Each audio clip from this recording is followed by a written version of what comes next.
Ésaïe, chapitre 7. Or il arriva, au temps d'Achaz, fils de Jotham, fils d'Ozias, roi de Juda, que Rétsin, roi de Syrie, et Pécache, fils de Rémalia, roi d'Israël, montèrent contre Jérusalem pour l'assiéger. Mais ils ne purent l'assiéger. Et l'on vint dire à la maison de David, le Syrien campe en Éphraïm. Alors le cœur d'Achaz et le cœur de son peuple furent ébranlés, comme les arbres des forêts sont ébranlés par le vent.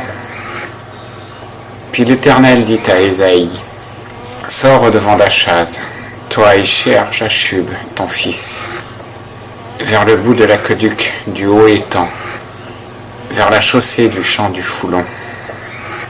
Et dis-lui, prends garde et reste tranquille, ne crains rien, et que ton cœur ne s'alarme pas devant ces deux bouts de tison fumants, devant l'ardente colère de Rétsin, de la Syrie et du fils de Rémalia, parce que la Syrie médite du mal contre toi, avec Éphraïm et le fils de Rémalia, et qu'ils disent, montons contre Juda, frappons-le de terreur, et battons la ville en brèche, et établissons-y roi, le fils de Tabéal.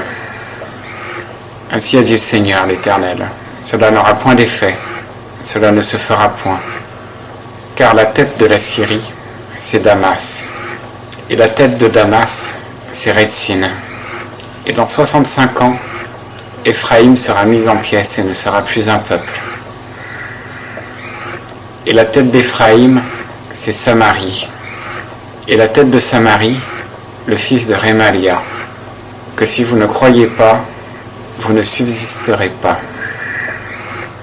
L'Éternel parla encore à Achaz et lui dit, demande un signe à l'Éternel ton Dieu. Demande-le soit dans les lieux bas, soit dans les lieux élevés. Et Achaz dit, je ne demanderai point, et je ne tenterai point l'Éternel. Alors Ésaïe dit, écoutez aux maisons de David, est-ce trop peu pour vous de lasser les hommes, que vous lassiez aussi mon Dieu? C'est pourquoi le Seigneur lui-même vous donnera un signe. Voici, la Vierge sera enceinte, elle enfantera un fils, et lui donnera le nom d'Emmanuel. Entre parenthèses, Dieu avec nous.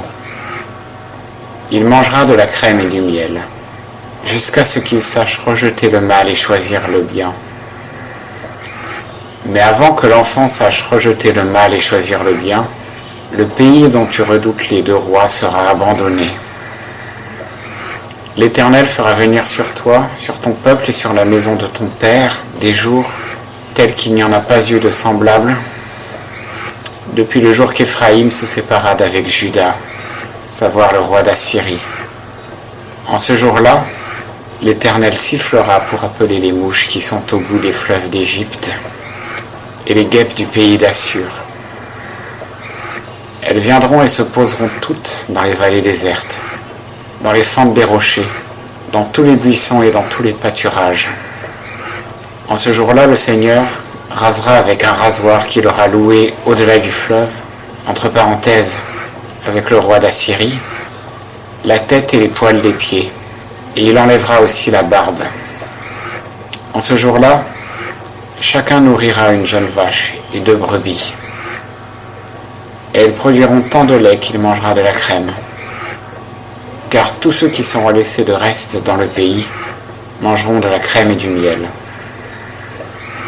En ce jour-là, tout lieu qui contiendra 1000 ceps de vigne, valant 1000 cycles d'argent, sera réduit en ronces et en épines.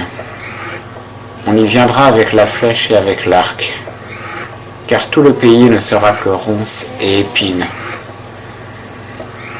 Et dans toutes les montagnes que l'on cultivait à la bêche, on ne viendra plus, par crainte des ronces et des épines. Mais on y mettra les bœufs en pâture, et elles seront foulées par les brebis.